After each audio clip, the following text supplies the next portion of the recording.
Bienvenidos a Ventana Sanmartiniana. Como cada miércoles nos reunimos para conversar temas de actualidad con cada uno de ustedes. Les recordamos que pueden hacer llegar sus preguntas. Para el día de hoy, el tema que nos convoca es la pregunta, la interrogante: ¿qué implica activar la Carta Democrática? Para ello hemos invitado al doctor Miguel Ángel Rodríguez Mackay, ex canciller de la República. Hemos invitado al doctor Percy Gómez Benavides, ex magistrado del Poder Judicial, y también al señor Gonzalo Bellido Loaiza, ex procurador anticorrupción.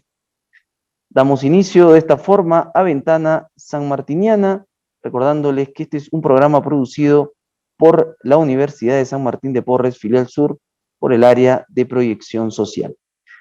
Bien, quiero darle el tiempo ahora al doctor Miguel Ángel Rodríguez Mackay para que pueda iniciar y tratar de encontrar respuestas a esta interrogante, ¿no? ¿Qué implica activar la Carta Democrática? Quizás muchos de nuestros pobladores, ya sea en Arequipa o en cualquier lugar del país, no conozcan mucho de esto, y para ello estamos realizando este webinar. Le cedo el tiempo, doctor Miguel Ángel Rodríguez Mackay. Adelante, buenas noches. Muy buenas noches, Eric. Muy buenas noches con todos amigos de la comunidad académica de la Universidad de San Martín de Porres, en Arequipa. Mi saludo al señor director Jaime Mujica Calderón, por supuesto a todos los miembros de la comunidad académica, al decano Ernesto Álvarez Miranda, y en esta ocasión mi saludo a los doctores Percy Gómez Benavides y Gonzalo Bellido, con los que me honro en compartir esta noche académica con un tema efectivamente de mucha connotación jurídico-política, de enorme coyuntura para los peruanos y para el continente. Entonces, como nuestro público es fundamentalmente público del derecho, entonces voy a tratar de circunscribir más mi alocución en el tema jurídico, político pero jurídico, antes que ingresar en la política internacional, en la política exterior, otros campos que seguramente también podríamos abordar. Sobre la base entonces de lo primero, la gran pregunta es: ¿qué cosa es la Carta Democrática Interamericana? ¿Qué cosa es? Quizá hay quienes puedan creer que la Carta Democrática Interamericana es un tratado. Tenemos que decirles que no es un tratado. Y no es un tratado porque su origen, su gestación y su origen es por una resolución aprobada en el marco de la Organización de los Estados Americanos en una asamblea extraordinaria. Se aprueba la resolución y ahí está el instrumento jurídico-político de enorme connotación política. ¿Y por qué no es un tratado? Porque no ha seguido el procedimiento establecido en la Convención de Viena sobre el Derecho y los Tratados de 1969. Hay un procedimiento lógico de internalización del instrumento en el derecho nacional. Eso no ha pasado, es decir, no ha habido una aprobación por el Ejecutivo y una ratificación por el Legislativo y un registro de esa ratificación en el seno de la Secretaría General de la OEA. Eso no ha habido. En cambio, por ejemplo, la Carta de la OEA, que no es la Carta Democrática Interamericana, sino la Carta Constitutiva de la OEA como organización, como sujeto del derecho internacional, sí es un tratado, porque fue aprobado por todos los países y además internalizado y siguió un procedimiento de ratificación. ¿Se da cuenta? Entonces, esto es muy importante sobre todo para los estudiantes que nos están viendo y para todos en general, porque a veces podemos creer que es un tratado y no lo es. El hecho mismo que no sea un tratado, entonces, no se permite concluir preliminarmente que no estamos frente a un instrumento de naturaleza vinculante. No es vinculante. Y cuando digo que no es vinculante, estoy diciendo que no es obligatorio per se en lo que entendemos en el derecho como esos imperativos categóricos de cumplimiento obligatorio que tiene una construcción kantiana. Eso no tiene la Carta Democrática Interamericana. Entonces, doctor Rodríguez Mackey, ¿para qué tenemos un instrumento que no tiene valor jurídico? Entonces no va a servirnos de nada. No, no es así. Porque la connotación política de la Carta está pegada a la Carta de la OEA. Claro, las dos son cartas. La Carta de la OEA, repito, tratado. La Carta Democrática Interamericana, un acto de declaración, un instrumento declarativo. El instrumento declarativo está pegado a la Carta. No es que forme parte, no es parte constitutiva de la Carta, no, pero está pegado a la Carta porque es evidente que la propia OEA la convoca a todos los miembros de la Asamblea General, debaten. ¿Qué cosa debaten? La democracia de los países del continente. ¿Qué más debaten? Que la democracia y sus elementos constitutivos dentro de los estados deben mantenerse incólumes: derechos humanos, ejercicio electoral, prosecución de las dignificaciones de los derechos fundamentales, etcétera. Vigencia democrática, traspaso, alternancia de poder, todos esos elementos constitutivos son objeto de la Carta Democrática Interamericana y todos se preocupan, los países se preocupan porque justamente haya una garantía del mantenimiento de esa estabilidad democrática. Por eso es que cuando se reúnen en Quebec, en las décadas de los años 90, justamente fue la reunión de Quebec para dar una carta democrática en el futuro. Ese futuro fue el 2001, cuando se aprueba en Lima la Carta Democrática. Entonces, la naturaleza de la Carta Democrática Interamericana es eminentemente política. Y su carácter político es de carácter, además, de naturaleza preventiva. Es decir, la Carta Democrática Interamericana no ha sido hecha para luego de producir los actos, para luego de producir las consecuencias. ¿Qué consecuencias? Dos tipos de consecuencias. De un lado, aquellas que deriven de un riesgo a la gobernabilidad del Estado, y de otro lado, las que deriven ya de un rompimiento, de una interrupción o de una ruptura del sistema democrático, de la vigencia democrática. La Carta entonces se preocupa por esos golpes de Estado que han habido en los países. Entonces, la Carta Democrática está hecha como una palanca frente a los golpes de Estado.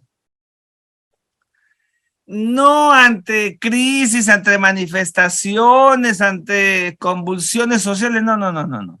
La Carta está hecha para justamente frenar, para justamente neutralizar, para justamente evitar que se consuman o en la consecuencia de haberse producido los golpes de Estado. ¿Y qué cosa es un golpe de Estado? Los hombres del derecho, y aquí tengo que ser muy claro, no podemos forzar, porque ahora todo se forza, están forzando el derecho, ahora quieren hasta forzar la doctrina. ¿Qué es lo que quiero decir?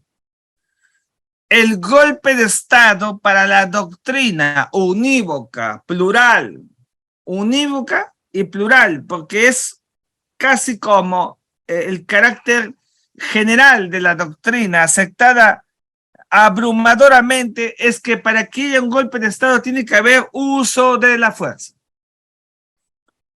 violencia, que produzca un impacto y produzca justamente el quebrantamiento del Estado de Derecho y la interrupción de esa vigencia democrática de quien tiene el poder legítimamente.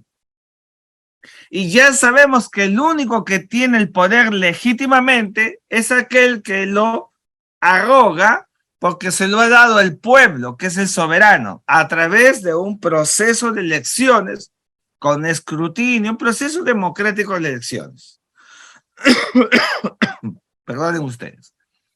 Eso significa en consecuencia de que el espíritu de la Carta Democrática en su afán previsor fue una innovación en el continente americano, en el proceso del panamericanismo que había soportado no los golpes de Estado de los 70, no, sino fundamentalmente lo que le había pasado al Perú con el autogolpe de Estado que dio Alberto Fujimori en 1992.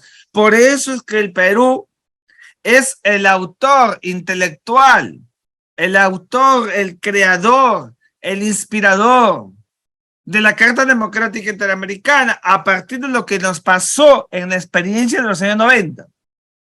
Y por esa razón es que fue cuando Javier Pérez de Cuéllar, el más grande peruano, el más universal, ¿no es cierto? Y era Paniagua presidente, se presenta, se gesta, y luego cuando era presidente Toledo, ya la propia OEA, reunida extraordinariamente en Lima el 11 de septiembre, el día del atentado de las Torres Gemelas, lo aprueba. De manera que esto es muy importante porque no debemos desviar y forzar para qué fue dada la Carta Democrática Interamericana frente a golpes de Estado. No existen modalidades de golpe de Estado. Porque las modalidades de golpe de Estado, a mi juicio, son forzamientos de lo que debe ser y entenderse por un golpe de Estado. No hay doctrina que diga que golpe de Estado es cualquier cosa. Para que haya golpe de Estado tiene que haber un acto violento, tiene que haber un uso de la fuerza y tiene que haber como consecuencia de ello la toma material efectiva del poder político del Estado.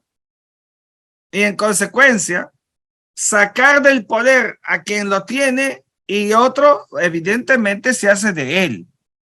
O el que lo tenía, se hace de él de manera ilegítima, lo que fue el autogolpe de Alberto Fujimori en 1992. Entonces, esto es muy importante que tengamos presente porque ese es stricto sensu el objeto por el cual fue creada la Carta Democrática Interamericana. Ahora veamos, dijimos que la Carta Democrática es fundamentalmente para dos grandes momentos, para el fenómeno del riesgo, de la gobernabilidad, del imperio de la institucionalidad, y para cuando ya está a puertas o se ha consumado, hay una constatación de la ruptura, del quebrantamiento, de la fractura del orden democrático. El segundo momento lo dejo para el final, porque quizás no esté ligado a la realidad inmediata del Perú. Me voy a referir ahora a lo que tiene que ver con la naturaleza del riesgo de la gobernabilidad. Y para eso solamente hay dos artículos de la Carta Democrática Interamericana stricto sensu que están referidos al carácter riesgoso de la gobernabilidad. Y la Carta Democrática en su artículo 17 es muy clara. El artículo 17 está hecho de manera exclusiva y excluyente como prerrogativa del Estado para que su gobierno, digo mejor, si acaso considera que existen razones suficientes para cualificar de riesgo el proceso democrático o de gobernabilidad, entonces ese gobierno de manera legítima, sin ningún mayor proceso de semántica, de hermenéutica jurídica, quiero decir, mayor que el que se pueda leer literalmente ese artículo, tiene el derecho de recurrir ante la Secretaría General de la OEA o el Consejo Permanente, tocarle la puerta para solicitar asistencia, apoyo ante una crisis de gobernabilidad que ponga en riesgo evidentemente la permanencia de ese gobierno que considera que hay justamente circunstancias que lo han llevado a determinar que podría producirse un quiebre futuro de la gobernabilidad. Ese artículo 17, entonces, es una prerrogativa del gobierno. La carta que se dirige al secretario general de la OEA la debe firmar normalmente el canciller de la República, en nombre del presidente. También puede hacerlo el presidente o también puede hacerlo ambos. En el caso peruano, yo tengo conmigo la carta, la han firmado el presidente de la República y el canciller de la República. Es una carta extensa de 11 páginas que han enviado. La Carta Democrática entonces le da al gobierno la posibilidad de solicitar la aplicación de la carta. No existe activación de la carta, pero todos, incluido el doctor Rodrigo Mackey, hablamos de activación. No está mal que se haga si los objetivos son eminentemente ilustrativos y académicos, pero lo correcto es hablar de aplicación de la Carta Democrática Interamericana. La segunda posibilidad no es una competencia del Estado, sino más bien una prerrogativa, un derecho o una iniciativa que tenga el secretario general de la OEA o el Consejo Permanente. El secretario general de la OEA es el más alto funcionario administrativo de la OEA y es el que lidera los procesos de coordinación en todo el sistema interamericano. Y el Consejo Permanente es la reunión en la ciudad de Washington, allí tiene su sede, de todos los representantes políticos, diplomáticos de los estados miembros de la OEA. Es decir, el Consejo Permanente está formado por 35 miembros, que son los 35 países de la OEA. Técnicamente es así. Y como son representantes permanentes, porque la OEA no es sino un foro político, es bueno recalcar lo que acabo de hacer en la mañana, estos días, de que los representantes no son embajadores, porque la OEA no es un Estado, sino un sujeto del derecho internacional y es una organización internacional.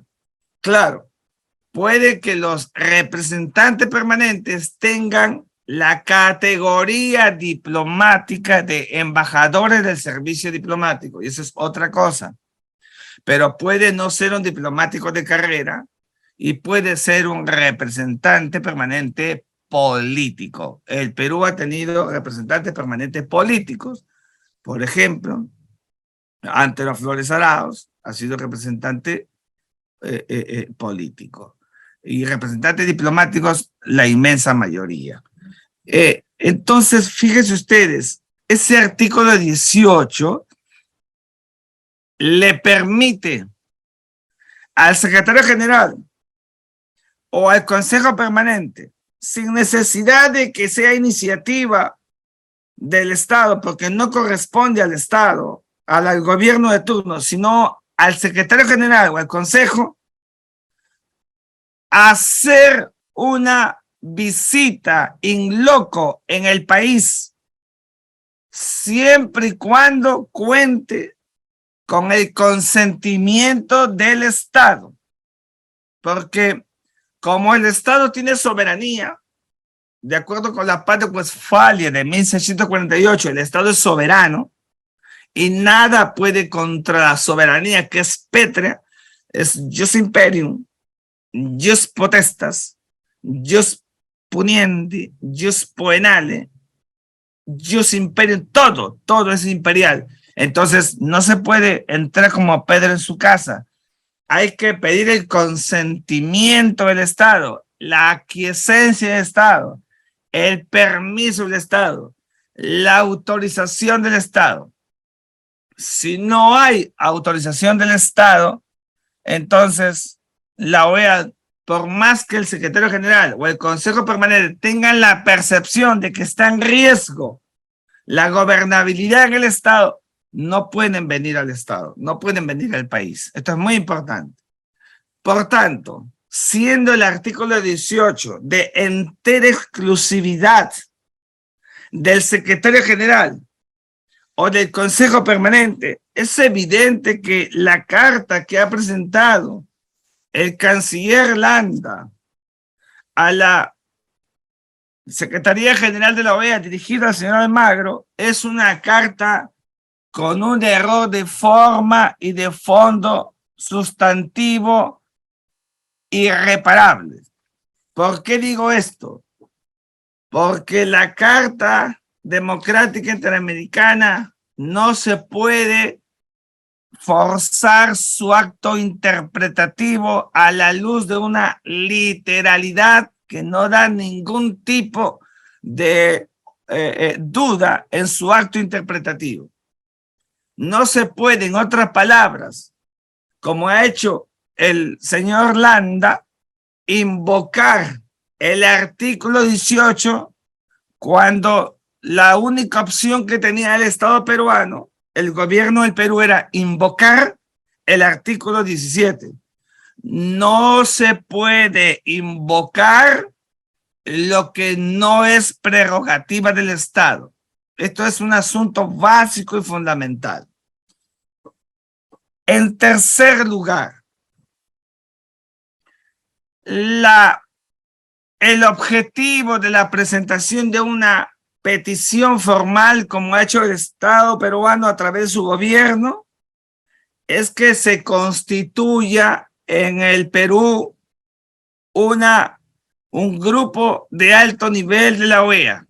El Consejo Permanente, luego de recibir una carta que le ha tramitado el secretario general, a su vez por petición del gobierno del Perú, ha decidido enviar a una comisión de alto nivel al Perú. Esa comisión de alto nivel no es una comisión comisaria, no es una comisión de veedores, no son emisarios. Sencillamente, que no digo, no porque no sea importante, pero es una comisión de alto nivel que viene a hacer una auscultación in loco, es decir, una visita de campo para tener reuniones con actores gubernamentales y los de la sociedad civil, para recoger impresiones, tener reuniones face to face, para en verdad tener una idea cabal, completa, real y no subjetiva de la situación en el Perú, objeto de la preocupación del gobierno que envió una carta en su momento a la Secretaría General de la OEA. Por tanto, la visita de la comisión de alto nivel no tiene carácter imperativo. Es decir, si alguna institución gubernamental o de la sociedad civil o de algún poder del Estado no desea reunirse, no se reúne. Porque no hay jus imperium por parte de la OEA, porque el jus imperium es solamente estatal, porque no tienen carácter coactivo, no tiene carácter coercitivo, porque no pueden usar la fuerza, ni pueden usar la amenaza, porque esas prerrogativas del uso de la fuerza y la amenaza en el planeta Tierra, no sé en qué otro planeta, solamente las tiene la Organización de las Naciones Unidas a través del Consejo de Seguridad del mayor foro político del planeta. Entonces, esto es muy importante que se sepa, de tal manera que una vez realizadas las reuniones, lo que sigue y lo que toca es que esa comisión le dé los alcances que corresponden por un preinforme al secretario general, que a su vez elevará un informe al Consejo Permanente. Si el Consejo Permanente, y aquí me refiero a una situación extremis, ¿qué es lo extremis? Que el Consejo Permanente considere y crea que en verdad hay un riesgo de la gobernabilidad, entonces en ese caso puede adoptar decisiones. Lo más probable es que haya una convocatoria a una asamblea general extraordinaria de la OEA, donde ya no serán los representantes diplomáticos, sino los cancilleres de los 35 países para tomar decisiones. ¿Hasta dónde pueden llegar esas decisiones? Puede llegar incluso con la suspensión del estado de la organización. No expulsión porque no existe, sino suspensión. Pero esos ratios extremis no es en estos momentos la realidad del Perú. Tenemos que ser claros. Yo he dicho, y aquí puedo concluir mi parte jurídica para decir algunas anotaciones políticas que me corresponden. He dicho en varias oportunidades en los últimos días y horas de que la OEA no puede entrar en el derecho interno peruano, en el modus operandi peruano. Por más que el modus operandi peruano tenga actos caprichosos o forzados, el derecho nacional tiene un escudo protector citoplasmático que nada desde fuera puede ingresar en esa célula nacional, porque no existe, no se puede. Tampoco la OEA lo va a forzar, tomará un criterio de lo que encuentra en el camino. Pero, por ejemplo, solamente en el caso en que encuentre a la luz de sus visitas situaciones o circunstancias que nos den cuenta con certeza y con acto indubitable que efectivamente se quiere colisionar con el Estado, con el gobierno, para bajar al gobierno, para destruir al gobierno, para arrancarlo del poder. Entonces, en esos casos, en verdad puede adoptar estas decisiones a las que me he referido. Yo soy y fui partícipe de la activación de la Carta Democrática Interamericana, tal como me fue planteado por el presidente Pedro Castillo, y le dije que sí se podía y se debía activar la Carta Democrática Interamericana si acaso en el escenario en que se produjera, por ejemplo, en el Congreso de la República, un cambio forzado de las reglas de juego establecidas en la Constitución. Por ejemplo, si acaso son 87 votos lo que se requiere para la vacancia de jefe de Estado, y el Congreso, con una mayoría que la puedan tener, aprueba que puedan ser 70, 78 para con el único y exclusivo objetivo de vacar al jefe de Estado, es evidente que hay un animus decandi, que rompe la constitucionalidad. Y en ese caso, es evidente que el Perú debía activar el artículo 17. Y esa fue mi lectura siempre con el presidente de la República, con el presidente del Consejo de Ministros y con el Consejo de Ministros. No hubo ese escenario.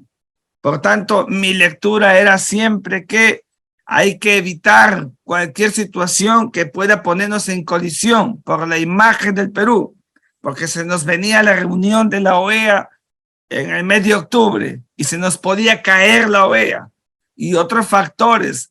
Cuando uno dirige la política exterior, no solamente debe mirar hacia adentro, sino también hacia afuera, efecto consecuencia de los procesos que tiene el Estado en su vida internacional, como decía Alberto Ulloa Sotomayor, cuando se valora los impactos, no solamente debe valorarse hacia adentro, sino también hacia afuera. Y con esto puedo empezar a acabar. En el segundo caso, el caso de hoy es un caso absolutamente distinto.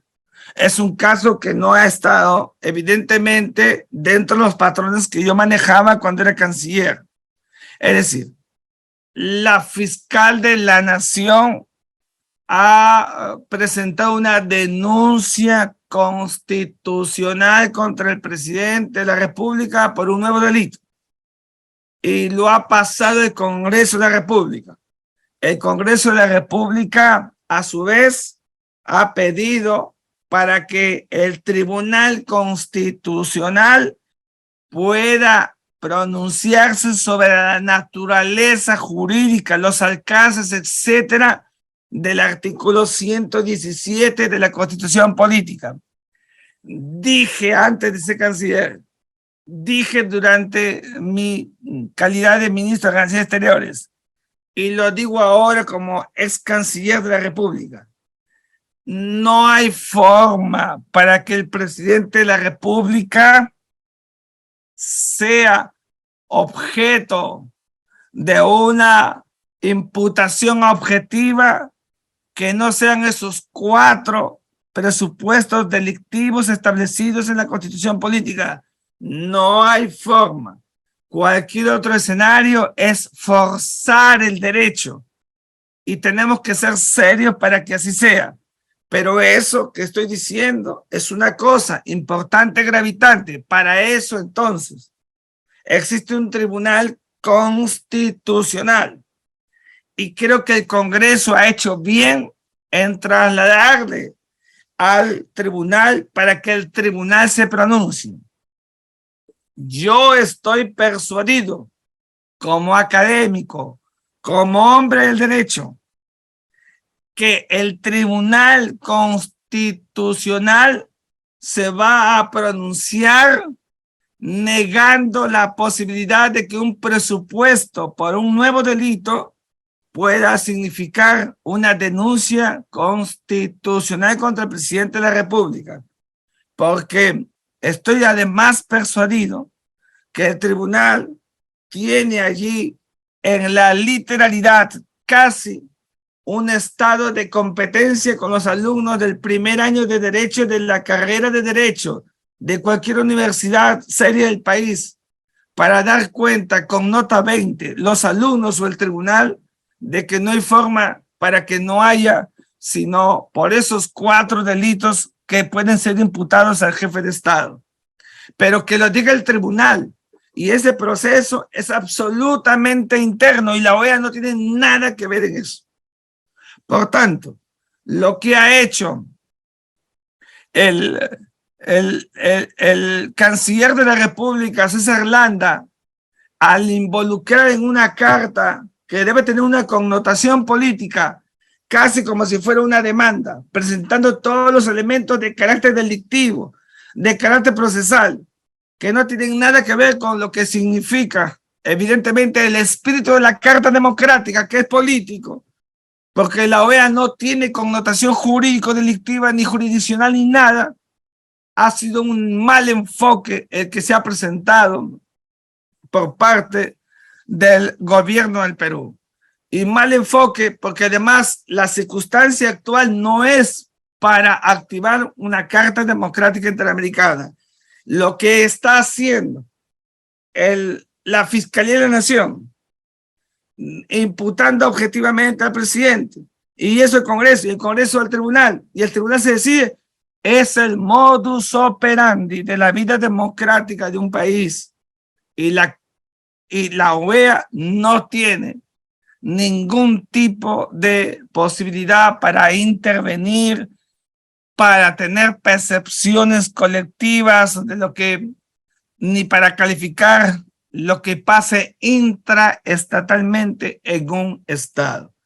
Esto, y con esto prometo ya acabar, lo digo porque tenemos que ser muy respetuosos del derecho, si no, los peruanos nos vamos a ir realmente a convertir en una republiqueta.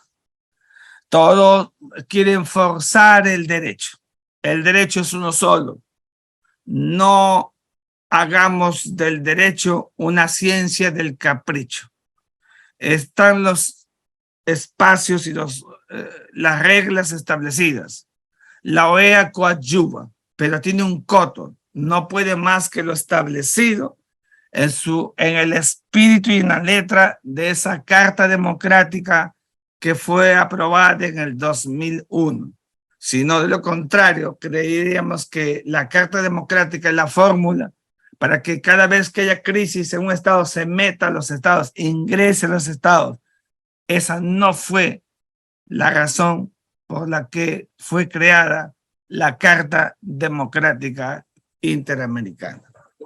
Muchísimas gracias a todos ustedes, muy amables.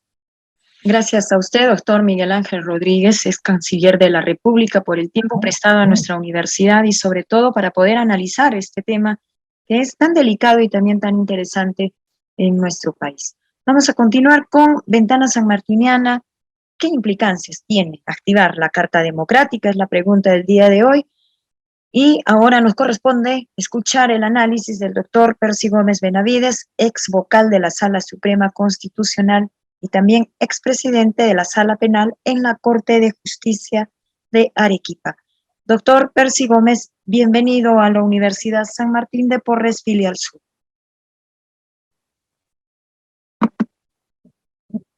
Encendemos el audio, doctor Percy, por favor. Muchas gracias, señorita, por sus palabras.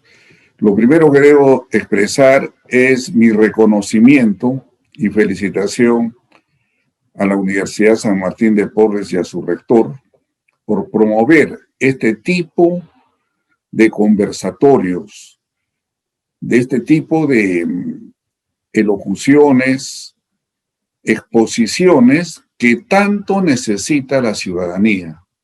La ciudadanía anda allí, y aún los mismos estudiantes, que hay una juventud enorme en población, ignoran los alcances que bien nos ha hecho conocer el señor Rodríguez Mackey y otros tantos que son importantísimos, no solamente en la formación de los futuros profesionales, sino que la nación necesita una ilustración de lo que está pasando en el país. Realmente estoy seguro que la gran mayoría de la población no sabe realmente a qué viene una comisión denominada de alto nivel al Perú y cuáles podrían no solamente ser las implicancias, sino las consecuencias que podría haber, que ojalá sean de naturaleza conciliadora, si es que se pudiera, pero puede ser de repente lo contrario, ¿no? Que incentive más lo que nos damos cuenta los que estamos cerca de la razón social, que es de que hay una polarización tremenda en la nación, evidente, inocultable, unos que apoyan y otros que rechazan. Dos fuerzas, uno que quiere mantenerse en el poder y el otro que quiere destituirlo del poder con la vía y el alcance legal que tienen a su disposición, ¿no? Esas son las razones por las que no solamente esta universidad, yo lo he escrito en muchos artículos editoriales, de que la sociedad civil está pero callada, indiferente, y no solamente el pueblo en sí, sino las instituciones. Esta es una de las pocas universidades que promueve este tipo, no solamente de sesiones académicas, sino de sesiones que tienen orientación y carácter social. Tenemos numerosas universidades, como pocos países de Sudamérica en el Perú. Sin embargo, no se conoce, pese a la antigüedad de muchas, a la presencia que tienen en la sociedad, no se conocen los aportes que dan vía investigación, vía proyección social sobre lo que está ocurriendo en el país. No he escuchado que ninguna universidad se haya manifestado, no criticando ni a favor ni en contra, sino orientando a la población qué significa la presencia de una comisión de alto nivel. ¿A quién favorece? ¿Favorece a una parte o a otra parte que sabemos bien quiénes son las partes? Pues no. A lo dicho por mi antecesor, efectivamente esta carta democrática fue aprobada por los 35 países miembros de la OEA. O sea que no hubo ninguna exclusión de ningún país y fueron muy inteligentes en considerar no solamente aspectos de riesgo político, sino también razones de derechos humanos, incluso específicamente de obligaciones contra la pobreza. Es más, también incluyeron una razón de fundamento de la creación de esta Carta Democrática, de razones de incrementar la cultura. O sea que fue un pronunciamiento unánime de 35 países para poder darle una presencia social íntegra, ¿no? Ahora lo que interesa es de que se ha dado una orientación de carácter político. Y aunque no querramos hablar de política, sin embargo, la política está, pues, dentro de la realidad social. El célebre Kelsen decía de que el derecho está conectada a la realidad social. O sea que no necesita ser hombre de derecho o formador de alumnos en la profesión de abogado, de licenciados o lo que fuese, sino que el derecho está ligado a la realidad social. En pocas palabras, este célebre hombre de cultura universal precisó la necesidad, la relación, la vinculación que tenía los civiles con el derecho, sean de cualquier condición. Y eso es, por eso hablar de política cuando se habla de derecho es inevitable. ¿Por qué viene la OEA? No solamente porque está previsto en la carta, en la norma, en el organigrama y en el estatuto, llamémosle así, de la Organización de Estados Americanos, sino porque, como bien lo dijo mi antecesor, el presidente de la República pidió la aplicación de la Carta Democrática. Pero preguntémonos, ¿por qué se pidió? En un momento en que hay un enfrentamiento entre la Fiscalía, el Congreso de la República y el Poder Ejecutivo, descuidando una serie de exigencias que la sociedad reclama, ¿no? Porque quien gobierna no solamente es el Poder Ejecutivo, quien gobierna también es el Congreso, porque el Congreso pronuncia leyes. Pongamos unos brevísimos ejemplos. Estamos siempre criticando la ausencia de seguridad ciudadana, que es un derecho no solamente constitucional, sino es un derecho natural, o sea, un derecho que toca los derechos humanos. ¿Qué vemos en los noticieros todos los días? Balaceras, secuestros, muertes, sicariatos, una serie de actos delictivos, y generalmente no están incluidos extranjeros. Ustedes lo saben bien quiénes son los extranjeros. Habrán extranjeros buenos, respetables, pero hay muchos extranjeros que son protagonistas de actos graves, ilícitos, con muerte. ¿A quién le corresponde hacer eso? ¿Solamente al Ejecutivo? Y esto no es que defienda al Ejecutivo, al contrario, puede haber una indiferencia de ellos, pero también hay un compromiso de responsabilidad con el Congreso. El Congreso no puede expedir una ley de migraciones inmediatamente que ponga en la frontera a aquellos extranjeros que dándoles hospitalidad, dándoles asistencia, pagan de esa manera a la nación que los acoge. Claro que se puede dar una ley, y una ley de pocos artículos.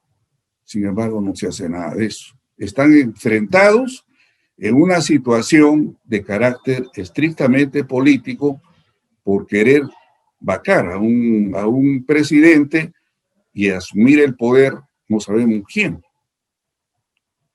Entonces, no es que uno se identifique con uno ni con otro, sino que vemos la realidad social. La ciudadanía sufre, la ciudadanía tiene situaciones dolorosas por muertes innecesarias de gente baleada, de gente cortada, hasta descuartizada. No podemos, el Congreso no puede dar leyes, porque ellos gobiernan desde la expedición de leyes, ¿no?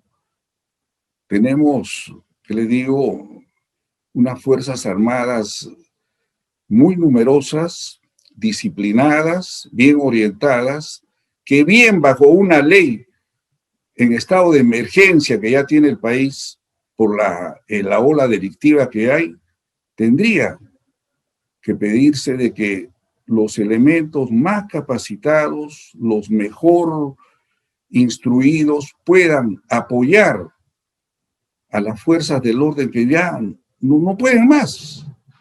Ya es incontrolable. La gente dice no hay presencia policial. Efectivamente, no la hay. Entonces, señores, creo de que todas esas cosas es posible que se vea cuando venga la comisión de alto nivel. ¿Por qué? Porque la misión y la implicancia de una comisión de alto nivel, como dijeron bien, viene en base a la aplicación del artículo 17 de la Carta Democrática, que esencialmente considera el riesgo democrático que puede haber en un gobierno institucionalizado democráticamente, ¿no? Al margen y más allá de las denuncias que se tenga, de las incriminaciones que hay y que tendrán que responder, ¿no?, los autores de, sea el presidente, el ministro, quien quiera que sea, ¿no?, tendrán que responder en un proceso, en un debido proceso, las atribuciones que constitucionalmente, con la facultad que tiene, lo hace el Ministerio Público. Y si esas incriminaciones no han sido bien sustentadas, habría sido una denuncia irregular, ¿no? Pero estimo que tienen la base considerada luego de un minucioso estudio para poder atribuir actos delictivos en el ejercicio del poder. Pero es lamentable que viene una comisión de alto nivel de la OEA en un momento en que la ciudadanía y la nación atraviesa situaciones muy lamentables que yo en mi trayectoria de vida no he visto con tanta intensidad, ¿no? Yo he vivido, he ejercido el cargo de vocal superior de presidente de sala penal justamente cuando se juzgaban terroristas y había realmente una situación de pánico, de dolor, de sacrificio, de temor. Ahora lo estamos viviendo de otra forma, pero se está viviendo. En Lima se dice no se puede salir, no se puede hablar por teléfono, no se puede dejar el carro afuera que se lo roban. Entonces, fíjense, viene la comisión de alto nivel y va a haber un panorama realmente crítico, ¿no? Lamentable. Un país como el nuestro, con tantos recursos económicos, que es la envidia de muchos países europeos y asiáticos principalmente, tenemos lo que ellos no tienen. Tenemos no solamente el cobre en gran cantidad, tenemos oro por explotar. Tenemos litio, que es el elemento esencial para los carros eléctricos. ¿Cuántos quisieran tener eso? Se dice que tenemos hasta uranio también, ¿no? De eso no, la ciudadanía no sabe a quién se va a entregar, con quién se va a contratar la adjudicación de esas riquezas peruanas. Por eso es de que nosotros, aún con esta crisis política lamentable, sin embargo, el país se sigue moviendo. ¿Por qué? Porque hay economía. Los bancos siguen prestando, los empleados siguen cobrando sus saberes, los espectáculos como nunca de gran costo siguen sucediéndose, la venta de automóviles van muy bien. Entonces, a pesar de la crisis que hay, tenemos un país en movimiento. Qué pena que por esta situación entre gobierno y Congreso existan esta situación que nos hace quedar muy mal. ¿Cuál es la implicancia? Además de lo ya dicho, ¿no? Es probable, esa comisión no viene por gusto, esa comisión viene a ver, apreciar el panorama que hay y además promover diálogos para poder ver si se llega a un estado de, ¿qué le digo?, de paz, de concordia, de conciliación, ¿no? Lo cual yo lo veo difícil, ¿no? ¿Por qué? Porque ya han habido pronunciamientos incluso un poco graves, ¿no? De decir de que el secretario general está vinculado, le han atribuido cierto pensamiento político. Entonces ya se ve, ¿no? Ya se ve de que poco o nada podría hacer esa comisión, porque seguramente es probable, hay la facultad de que se presenten las instituciones que piden, ¿no?, de que acabe esta crisis política, y que también pueden haber el otro extremo, ¿no?, de la clase que sí quiere que se mantenga el gobierno frente a los que no quieren. Es posible que también reciba sus apreciaciones, su sustentación y todo ello. ¿Y qué va a hacer la comisión de alto nivel? Bueno, tendrá pues que valorar entre lo que dice uno y lo que dicen los otros. En 5, 8 o 10 días que estén acá, no van a poder apreciar la profundidad de esta situación crítica que existe, ¿no? Qué bueno sería que se haga lo que Tomás Fuller decía, ¿no? Un pensador también de talla internacional que decía: la verdad anda desnuda, la mentira necesita de ropajes, pues, ¿no? Entonces, es eso. Lamentablemente, a veces se recurre a la mentira, tanto de un lado como del otro, ¿no? Y eso no contribuye, pues, a llegar a una situación de concordia, ¿no? ¿Y quiénes son los que deben pagar todo esto, estas consecuencias? Los que menos tienen. Lo que menos, porque el que tiene, bueno, sobrevive con lo que tiene, ¿no? Y de repente tiene mucho. Pero esa no es la razón de un Estado. Un Estado como el Perú, que es un gran Estado con recursos naturales, con una tradición jurídica extraordinaria, merece que el país se encamine por el orden. Si los congresistas quieren vacarlo, que lo vaquen de una vez. Ellos mismos quieren vacarlo en gran parte y el Congreso al final no lo hace, ¿no? ¿Por qué? Porque les faltan los votos. No le culpen a la Constitución, los 87 votos, sino que dentro del Congreso hay gente que no quiere, pues, ¿no? No sé, muchos dicen porque quieren permanecer en el Congreso. Hace unos días, yo tengo un respeto profundo por la libertad de expresión, y por los medios de comunicación, porque gracias a ellos nos enteramos de muchas cosas que no se dice, pero, y además porque soy periodista, ¿no? O sea que me identifico con la plena libertad de expresión que debe haber en un Estado democrático. Y si se trata de defender, la defendimos antes y se defenderá cuantas veces sea.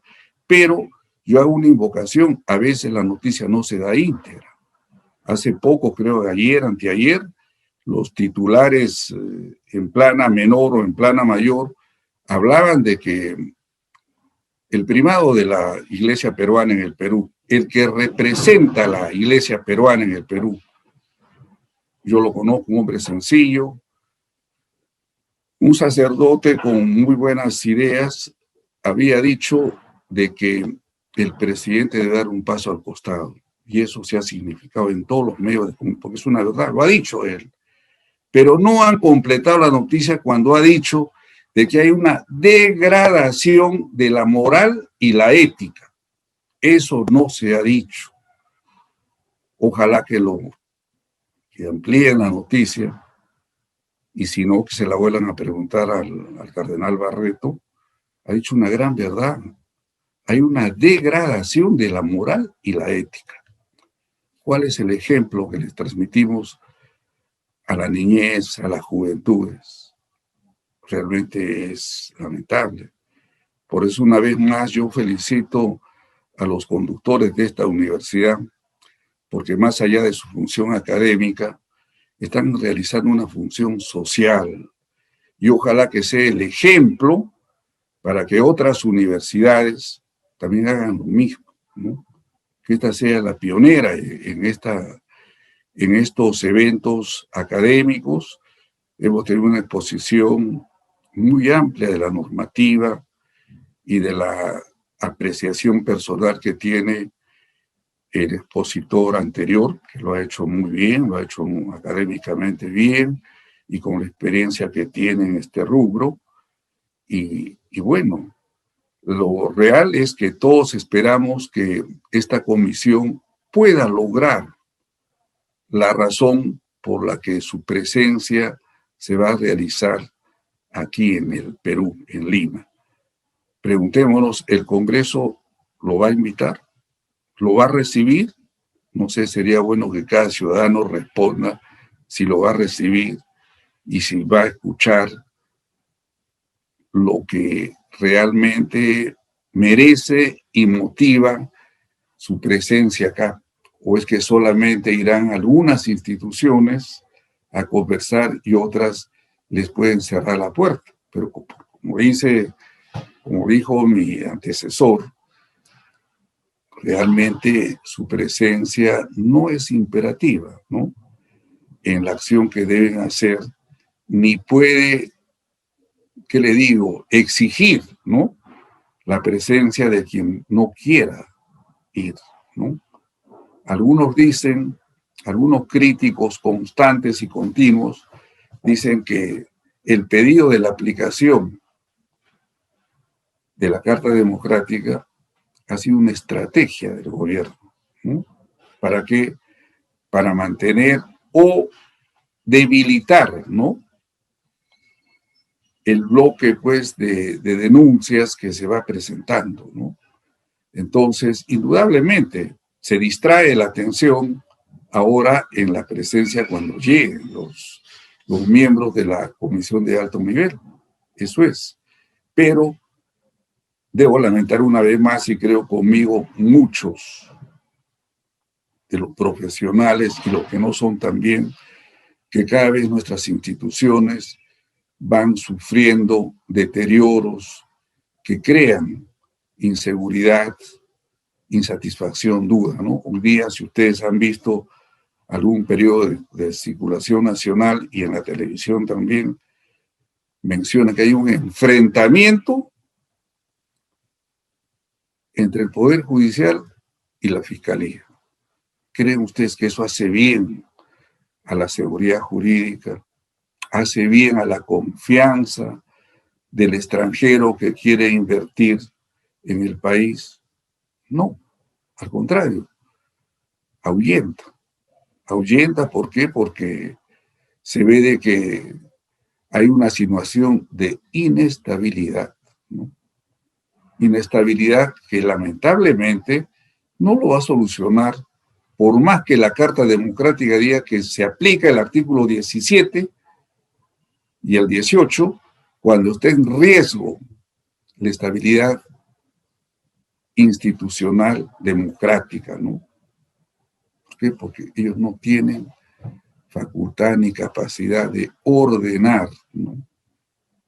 Simplemente van a venir a ver qué hay.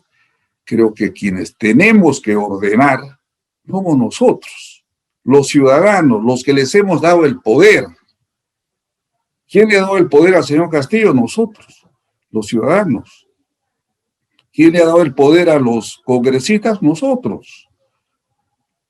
Algo más que me olvidaba.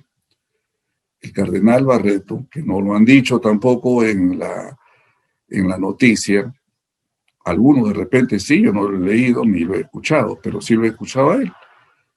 Él ha dicho que no solamente hay degradación moral y ética, sino que debe haber un adelanto de elecciones, en clara demostración que él tampoco no está de acuerdo ni con el Congreso ni con el Ejecutivo. La palabra del representante de la Iglesia peruana. Un hombre sereno, estudioso y modesto, ¿no? Porque para ser cardenal no vive en la capital con todas las comodidades que podrían tener y que han tenido otros, ¿no? Sino un hombre modesto, como un verdadero sacerdote, pero es el cardenal, es el primado del Perú.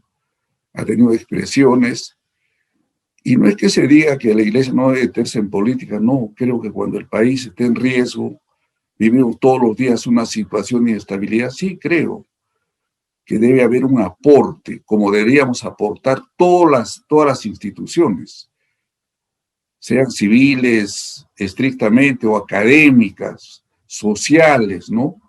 Porque todo vemos pasar, pero nada decimos, no decimos nada, ¿no?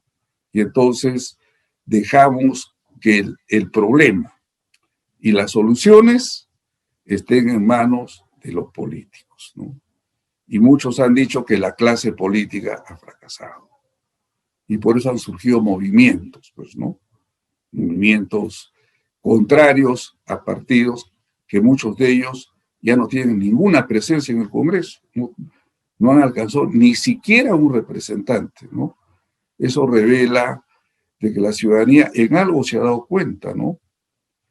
Grandes partidos políticos tuvieron gran presencia, que dejaron ejemplos de su ideología, de su pensamiento, ¿no? Pero esa es la realidad que estamos atravesando todos los peruanos, ¿no? Ojalá que lleguemos a una solución que nos permita, más que a los mayores, darles el ejemplo a la juventud, a la niñez, de que podemos vivir en paz, podemos vivir con cordialidad, podemos vivir con respeto y podemos vivir con seguridad de que los que nos representan nos están representando bien. Y ahí sí que habría que cambiar algunos artículos de la Constitución, ¿no? De que los representantes ante el Congreso debían renovarse por tercios. Los buenos se quedan y los que no han actuado bien, bueno, tienen que retirarse, ¿no? Algunos colegas periodistas dicen esto de la reelección. Sería bueno que haya reelección porque ¿quiénes van a entrar?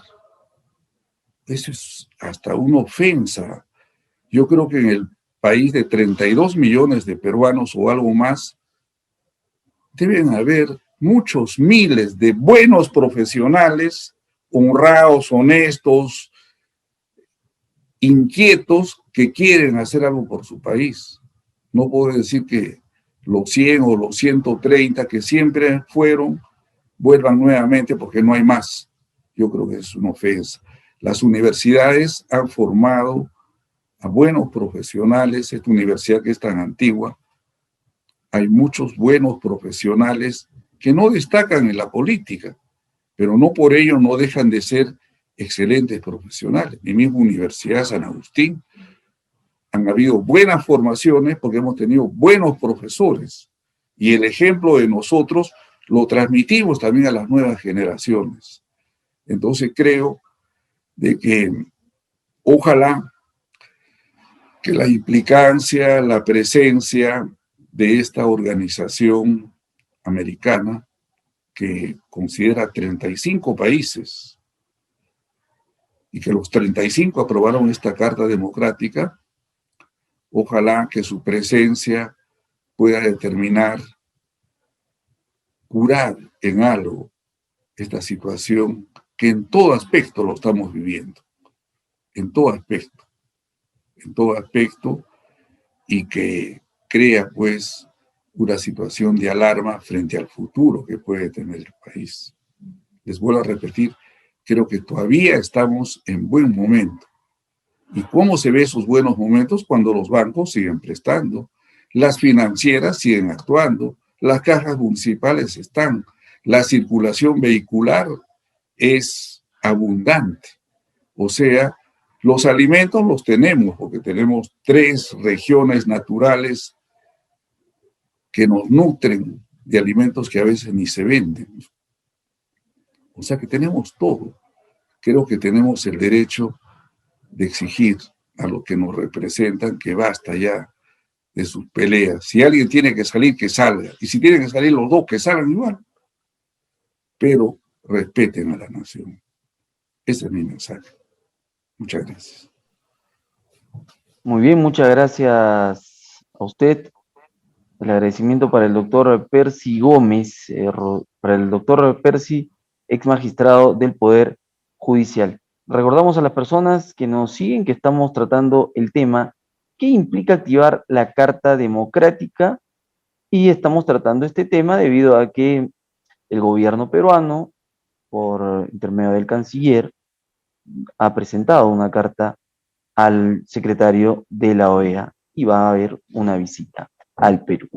Bien, vamos a continuar y para ello es un gusto, un honor presentar al doctor Gonzalo Bellido Loaiza, abogado en Derecho Penal, magíster en Derecho Comparado, procurador anticorrupción, fiscal provincial, fiscal superior, capacitador del Ministerio Público en el nuevo modelo procesal y abogado actual en ejercicio.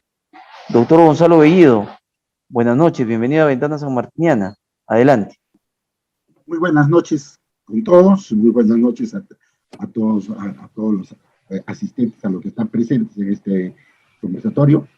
Quiero agradecer a la Universidad San Martín, de Arequipa, en la persona del doctor Mujica, en la persona del doctor Ernesto Álvarez Miranda. Quiero agradecerles a todos por haberme invitado y tener el gusto de compartir esta conversación con mis colegas, el doctor Rodríguez Mackey y el doctor Gómez. Voy a ser muy puntual porque ya prácticamente mis antecesores han dicho bastante. Yo quiero precisar puntos específicos y además no voy a hacer comentarios políticos, voy a tratar de hacer temas jurídicos y enfocado desde el punto de vista de lo que yo hago, de lo que yo trabajo. Mire, el doctor Rodríguez Mackey ya nos ha dado una explicación y nos ha ilustrado sobre qué es la Carta Democrática. Nos ha dicho fundamentalmente que la Carta Democrática no es un tratado, por tanto no tiene una vinculación, no es vinculante. Y ha dicho que la Carta Democrática es una carta que va acompañada a la Carta de la OEA, tiene una situación de prevención. Es así, ese es el objeto de la Carta Democrática.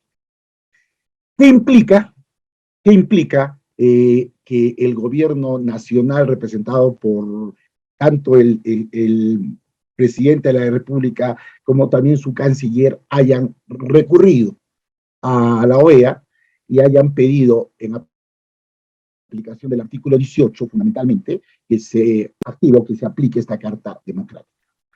Primero, señores, los que me escuchan, yo les quiero hacer una revelación, ¿no?, en relación a la Carta Democrática, porque se tiene que conocer.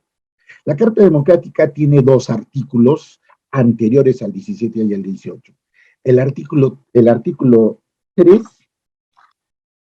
y el artículo 4 de la Carta Democrática. El artículo 3 en la Carta Democrática establece fundamentalmente que los estados están obligados a respetar las independencias de poderes. Obligados a respetar la independencia de poderes. Y además, en el artículo 4, establece que los gobernantes de turno están obligados a ejercer esa gobernación en transparencia. Lo dice el artículo 3 y el artículo 4 de esta carta. Ahora, ¿qué quiero decir con esto? Cuando el gobierno del señor Castillo recurre a la Organización de Estados Americanos pidiendo la aplicación de esta Carta Democrática, primero debió haber tenido en cuenta, debió haber tenido en cuenta si se estaba cumpliendo con este artículo 3. Si nosotros podemos determinar que en el Estado hay un respeto por la independencia de poderes, entonces no podríamos recurrir a la OEA o al Consejo o al secretario de la OEA pidiendo la aplicación de esta Carta Democrática. Y explico por qué. Respetar la independencia de poderes es respetar el Estado de Derecho. ¿Por qué recurre el presidente a la OEA? Recurre violentando o desconociendo el presidente esta independencia de poderes. Aquí hay una confrontación entre el poder judicial y el poder ejecutivo. Y esa confrontación sustancialmente se refiere al proceso penal que se le ha aperturado al señor Pedro Castillo. Y explico. El señor Pedro Castillo primero se le aperturó una investigación preliminar por los delitos de organización criminal y otros delitos como el cohecho. Antes de la apertura de esta investigación preliminar, o en la apertura de esta investigación preliminar, el señor Pedro Castillo, mediante su abogado, planteó ante la Corte Suprema una tutela de derechos. Tutela de derechos que fue resuelta por el juez supremo Cheque Soria, Juan Carlos Cheque Soria. ¿Y qué dijo este juez supremo? Ante este planteamiento de esta tutela de derecho, el juez del Supremo, Cheque Soria, indicó que si era posible aperturar una investigación preliminar al presidente de la República. O sea, declaró infundado, o sea, no tenía sentido que no se le podía hacer una investigación preparatoria al presidente, pero en vía tutela de derecho se dijo que sí. Ante esta circunstancia, la fiscal de la Nación ha continuado con la investigación preliminar y en esa investigación preliminar ha recogido cerca de 95 elementos de convicción, bueno, digamos, para el entendimiento, entonces es como decir pruebas, pero son elementos de convicción por la etapa en la que se encuentra, 95 elementos de convicción que vinculan al presidente en una probabilidad de ser autor de los delitos que se le imputan. Organización criminal, cohecho, en el tema del puente y en el tema de Petroperú. Están ahí los 95 elementos de convicción. Entonces, para el presidente de la República, esta investigación y estos 95 elementos de convicción son un escenario que está pretendiendo generar un golpe de Estado, ¿no? Y es más, cuando denuncia ante la OEA, él dice, se está pretendiendo un golpe de Estado instrumentalizando al Ministerio Público para romper el régimen democrático. Eso lo dice. Y es más, cuando da el mensaje de la Nación, el señor Pedro Castillo, es más, no solamente hace referencia a esa instrumentalización, sino va más allá. Hace algo que es totalmente irresponsable y gravísimo. Él indica en su mensaje a la Nación que existe un sistema de tortura un nuevo sistema de tortura que consiste en las prisiones preventivas, en instrumentalizar las prisiones preventivas para conseguir delaciones sin sustento y falsas. Lo que quiere decir es que se le priva de la libertad a las personas para que éstas puedan inculpar a otras personas, como es, por ejemplo, como dice él, se ha privado para que puedan inculpar de hechos que no son verdaderos, de hechos que no son ciertos, sin fundamento y sin sustento. Cuando habla de torturas, señor, eso es totalmente irresponsable, porque el hablar de tortura para las condiciones de derechos fundamentales, eso es gravísimo. Por tanto, para mí personalmente, es un acto totalmente irresponsable. Pero en el tema de la Carta Democrática, esa es la razón que esboza el Estado peruano para pedir la aplicación de esta Carta Democrática. ¿Tiene fundamento? No tiene fundamento. Evidentemente no tiene fundamento porque, primero, no se está respetando el artículo 3 de la propia Carta Democrática que dice que se debe respetar la independencia de poderes.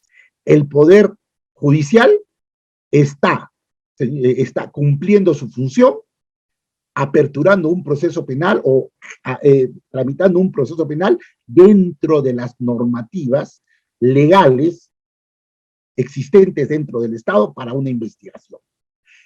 Primero, una investigación aperturada por la fiscal de la Nación, tal como lo establece la normativa, y segundo, incluso ante una tutela de derecho confirmado por el propio Poder Judicial en la Corte Suprema, que sí es posible esta investigación. La pregunta es, ¿la fiscal de la Nación, cuando ha hecho su acusación constitucional, ha excedido la resolución emitida por el juez supremo Silvia? Analicemos. El juez supremo indicó en su resolución de tutela de derecho que si era posible que el presidente de la República pueda ser investigado, puede hacer suscitar de una investigación preliminar. No dio el visto bueno para una formalización de una investigación y menos para una acusación. ¿Cuál es el estado actual del proceso? El estado actual del proceso es de la investigación preliminar. La Fiscalía ha concluido su investigación preliminar. ¿Cuál es el objeto de una investigación preliminar? Una investigación preliminar parte de una sospecha, de la existencia de un delito y existiendo la sospecha de la existencia de un delito, verificar si existen elementos de convicción que puedan vincular al posible autor de ese delito. En este caso, la Fiscalía, con 95 elementos de convicción, ha concluido que sí, que sí hay probabilidad de que el delito existe y hay probabilidad de que hay personas vinculadas a ese delito y entre ellos el presidente de la República. La fiscal de la Nación lo que ha hecho es poner el resultado de esa investigación, lo que ha hecho lo ha puesto a consideración del Congreso. El Congreso recibe ese documento emitido por la fiscal y le dice, bueno, señores del Congreso, yo he cumplido, acá está mi investigación preliminar, yo no puedo formalizar la investigación, no puedo ir más allá, lo pongo a su consideración y ahora eso depende de ustedes. Hasta ahí, amigos, les tengo que decir que se está cumpliendo con todo el procedimiento normativo permitido por la Constitución y permitido por las leyes. No hay ninguna violación al Estado de Derecho y, por tanto, el presidente de la República y su embajador y su canciller tendrían, antes de pedir la aplicación de esta Carta Democrática, de haber respetado el artículo 3 de la misma Carta Democrática. Es decir, respetar la independencia de poderes, respetar la investigación que hace el Poder Judicial y que tiene todas las facultades dentro de un Estado de Derecho. Por tanto, ahí, en este contexto, existe primero una errónea aplicación de la solicitud de la Carta Democrática y, en segundo lugar, nosotros personalmente considero que existe una conducta de mala fe tanto del presidente como del canciller al solicitar esta Carta Democrática. Nosotros hemos escuchado al doctor Rodríguez que cuando él era canciller de la República, el señor presidente le preguntaba si era posible solicitar la activación de esta Carta Democrática. Y él le dijo, y él nos cuenta que él solo tenía claro que podía ser posible si es que se quebrantaban las normas constitucionales, y nos dijo, por ejemplo, si se alteraba el número de votos de congresistas. Y nos dijo en otras circunstancias no. Lo que significa que el canciller, que es el que representa al Estado internacionalmente, tenía que ser muy cuidadoso en respetar todos los artículos de la Carta Democrática y hacer una interpretación sistemática de la misma, del artículo 3, del artículo 4, del artículo 17 y el artículo 18, para ver si procedía o no procedía la solicitud de esta aplicación. Yo tengo que decirles lo siguiente: yo puedo justificar que el presidente haya firmado esa carta dirigida a la OEA para pedir la aplicación de la Carta Democrática. Y lo digo por lo siguiente, porque todo imputado en una investigación tiene derecho a defenderse. Y yo voy a entender que el presidente de la República solicite esta aplicación de la Carta Democrática como un medio de defensa. Como un medio de defensa ante la denuncia por actos criminales que se le imputa, y ante los 95 elementos de convicción que sustentan esta presentación de la Fiscalía ante el Congreso. Y en cambio, yo no justifico la actuación del canciller en ese contexto.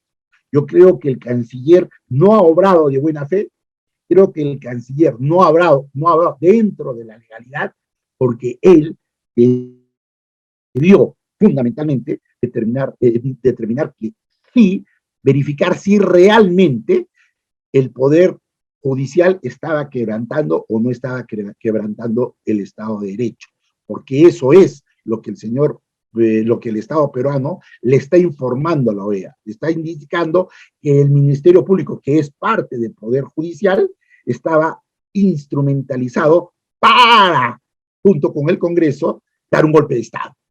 Entonces, esa denuncia por parte del canciller, en mi concepto, es una denuncia de parte del canciller de una actuación de mala fe. Eso debería ser controlado por los señores del Congreso. Creo que lo están haciendo, no sé si en ese contexto. El otro artículo es el 4, que es la transparencia. La Carta Democrática también exige la transparencia. Cuando hablamos de transparencia, lo que la Carta Democrática exige a los gobernantes una actuación transparente, una actuación honorable, ética, de los manejos y de la administración del Estado. Si nosotros todos los días, y todos los que conocemos, y el mismo canciller, que es parte del Estado, está verificando que existe una investigación donde hay una conclusión preliminar, donde el presidente tiene 95 elementos de convicción que lo vinculan con los delitos supuestamente imputados, ¿dónde está ese respeto a la transparencia? Este artículo 4. ¿Cómo se verifica esa transparencia? Yo, señores,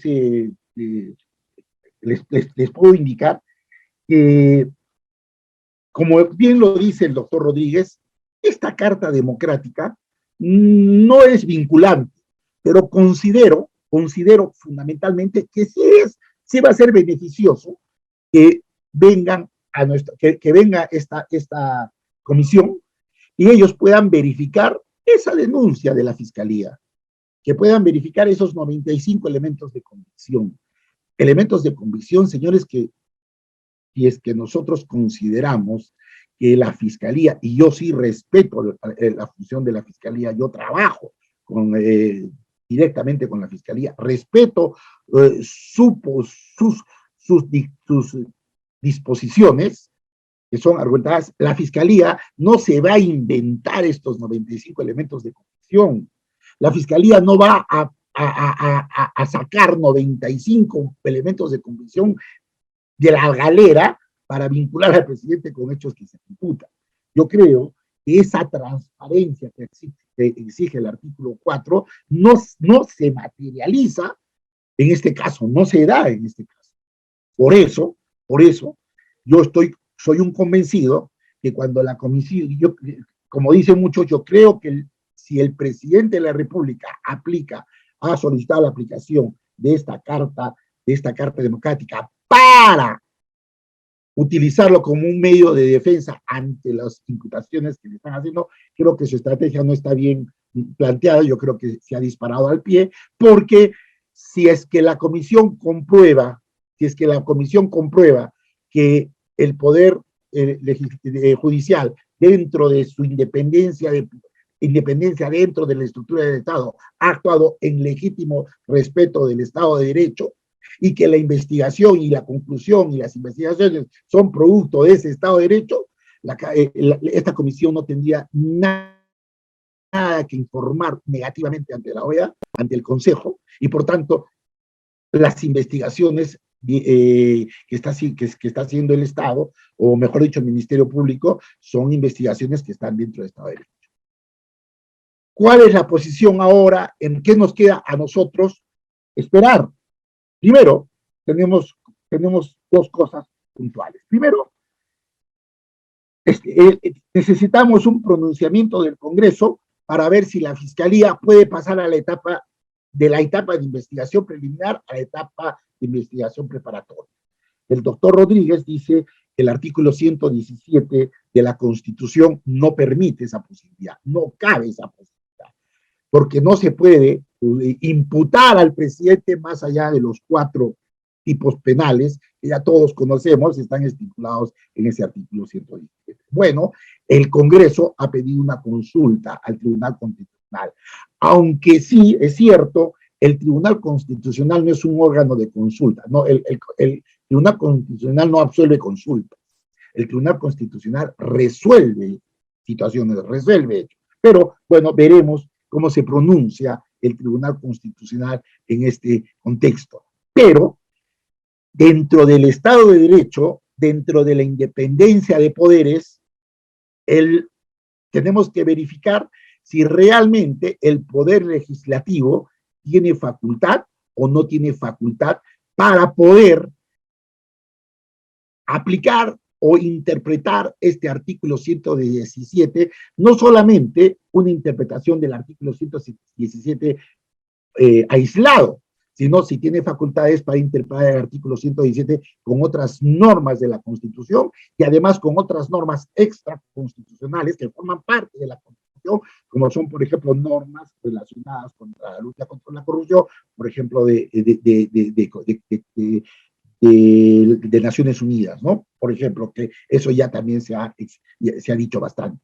Esa facultad del Poder Legislativo es la que se tiene que determinar si existe esa facultad. Yo creo que el Poder Legislativo va a poder tener la posibilidad de incorporar dentro de este artículo 117 los otros artículos, o por lo menos darle viabilidad a la Fiscalía de la Nación para que pueda entrar al tema de la investigación preparatoria. Y esto resulta lógico, ¿no? Hay una cosa y con esto quiero concluir, no quiero ser muy largo, quiero concluir con esto. El artículo 117 genera una posibilidad de blindaje al presidente de la República en relación a su punibilidad. Y solamente puede ser acusado o puede ser imputado por 4 tipos penales, ¿cierto? Pero también tenemos que resolver otra cuestión, tenemos que resolver otra situación, otro hecho jurídico. Y esto se ha puesto mucho como ejemplo. ¿Qué pasa si el presidente de la República, por ejemplo, en flagrante delito, genera un homicidio? ¿No es cierto? Eso es una probabilidad, es un ejemplo, no estoy diciendo, por favor, es un ejemplo, no tiene nombre propio, saquemos de este ejemplo al señor Castillo. Pero ¿qué pasaría si un presidente de la República, en ejercicio de sus funciones, comete un homicidio? A mérito de este artículo 117 tendríamos que esperar, lo comete el primer año de su ejercicio dentro de presidencial. Tendríamos que esperar 4 o 5 años para juzgarlo. Ese es el problema. Estamos hablando de un delito en clareza. Son cosas que se tienen que analizar, se tienen que debatir y al final verificar si el Congreso tiene esas facultades. Si el Congreso tiene esas facultades, entonces el artículo 3 y el artículo 4 de la Carta Democrática habilitarían esa posibilidad y no se podría hablar de ninguna manera, de una posible o una amenaza al Estado constitucional de derecho o vía un golpe de Estado. No podríamos hacerlo porque se está respetando los artículos a los que hago referencia en relación a la independencia de poderes y fundamentalmente a la transparencia en el manejo de la administración.